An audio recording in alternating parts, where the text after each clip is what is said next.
بسم اللہ الرحمن الرحیم۔ حضرت شقیق بن سلمہ رحمہ اللہ روایت کرتے ہیں کہ میں حضرت شیبہ رضی اللہ تعالی عنہ کے ساتھ مسجد حرام میں بیٹھا تھا تو انہوں نے مجھ سے فرمایا کہ جہاں تو بیٹھا ہے یہاں ایک دفعہ حضرت امیر المؤمنین عمر فاروق رضی اللہ تعالی عنہ بیٹھے تھے، تو وہ کہنے لگے آج میرا ارادہ ہے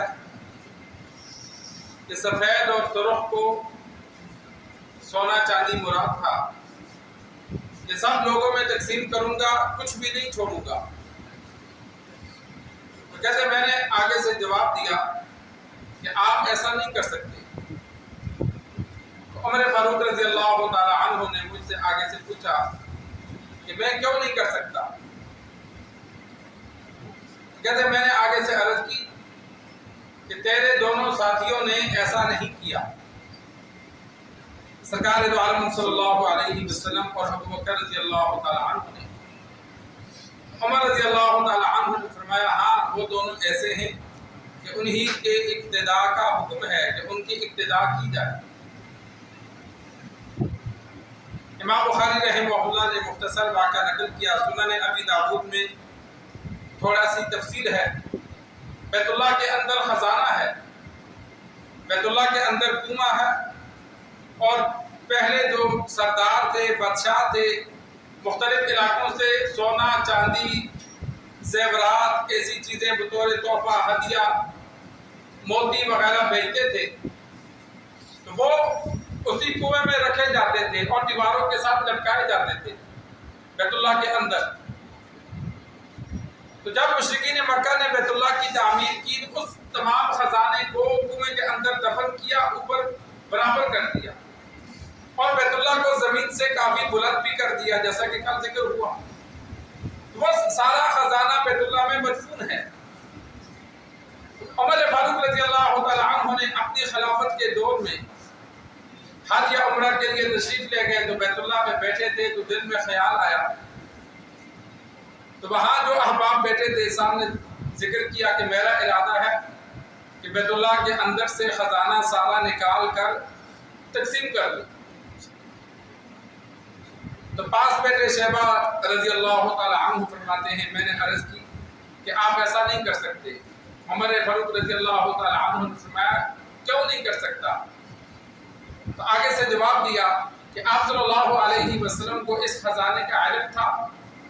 عمر رضی اللہ تعالی عنہ نے آگے سے فرمایا ہاں علم تھا۔ فرمایا ان کو ضرورت بھی تھی، ابتدائی دور میں بڑی غربت تھی، انہوں نے کہا ہاں ضرورت تھی۔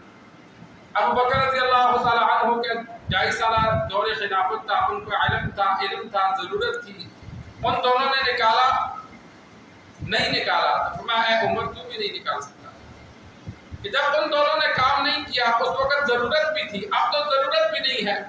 روم فارس 2 سپر پاوروں کے ٹکڑے ہو گئے تھے، مسلمان فاتح بن چکے تھے۔ مکہ مدینہ میں مال غنیمت جب آتا تو سونے چاندی کے ایسے ڈھیر ہوتے تھے کہ دوسری جانب بندہ نظر نہیں آتا تھا، ایسا اللہ نے مال دیا تھا۔ اب تو ضرورت بھی نہیں ہے، جب ضرورت تھی اس وقت آپ صلی اللہ علیہ وسلم اور ابو بکر رضی اللہ تعالی عنہ نے نکال کر تقسیم نہیں کیا، تو لہذا تو بھی نہیں کر سکتا۔ تو عمر رضی اللہ تعالی عنہ نے یہ جواب سن کر خاموشی اختیار کی اور فرمایا ہاں حکم یہی ہے کہ ان دونوں کی اقتداء کی جائے کہ جو کام آپ صلی اللہ علیہ وسلم نے کیا، ابو بکر رضی اللہ تعالی عنہ نے کیا، وہ کیا جائے، جو کام انہوں نے نہیں کیا وہ نہ کیا جائے۔ اگر ضرورت ہوتا، جائز ہوتا، اللہ کو منظور ہوتا تو وہ ضرور کرتے۔ حدیث میں موجود ہے آپ صلی اللہ علیہ وسلم کا فرمان ہے کہ بالکل قیامت کے قریب مکہ اور مدینہ میں قیامت تک جو احادیث کی روشنی میں یہ ثابت ہے کہ کفار قابض نہیں ہو سکیں گے، اللہ غلبہ نہیں دے گا۔ لیکن دجال کے بعد، عیسیٰ علیہ السلام کے بعد پھر جہاد ختم ہو جائے گا، مسلمان دنیا سے اٹھتے جائیں گے، جب بالکل کافر رہ جائیں گے، قیامت آنے والی ہوگی، تو آپ صلی اللہ علیہ وسلم نے فرمایا مکہ مدینہ میں بھی کفر پھیلے گا، تو وہاں ایک کافر فرمایا حبشی ہوگا، بریک پنڈلیوں والا، اس کی پنڈلیاں کمزور ہوں گی، وہ بیت اللہ کو گرائے گا اور خزانہ نکالے گا۔ یہ پیشن گوئی فرمائی کہ اس وقت تک بیت اللہ کو کوئی گرا نہیں سکتا، خزانہ نہیں نکال سکتا، وہ حبشی نکالے گا۔ ظاہر بات ہے اس وقت جہاد کا حکم نہیں ہوگا اور مسلمان بھی تقریباً دنیا سے ختم ہو چکے ہوں گے، چند مسلمان باقی ہوں گے۔ جب وہ بھی فوت ہو جائیں گے تو پھر قیامت آ جائے گی۔ اس وقت جب مکہ مدینہ میں بھی کفر پھیلے گا تو اس وقت وہ حبشی جو ہے وہ خزانہ نکالے گا جو بیت اللہ میں موجود ہے۔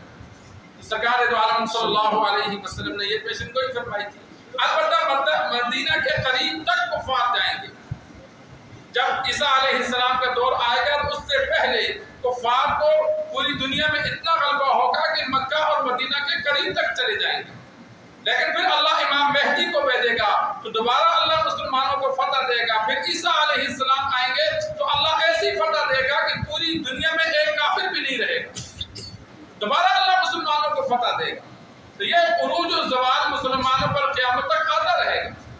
اللہ سے دعا ہے اللہ ہمیں دین سیکھ کر سمجھ کر عمل کرنے کی توفیق عطا فرمائے۔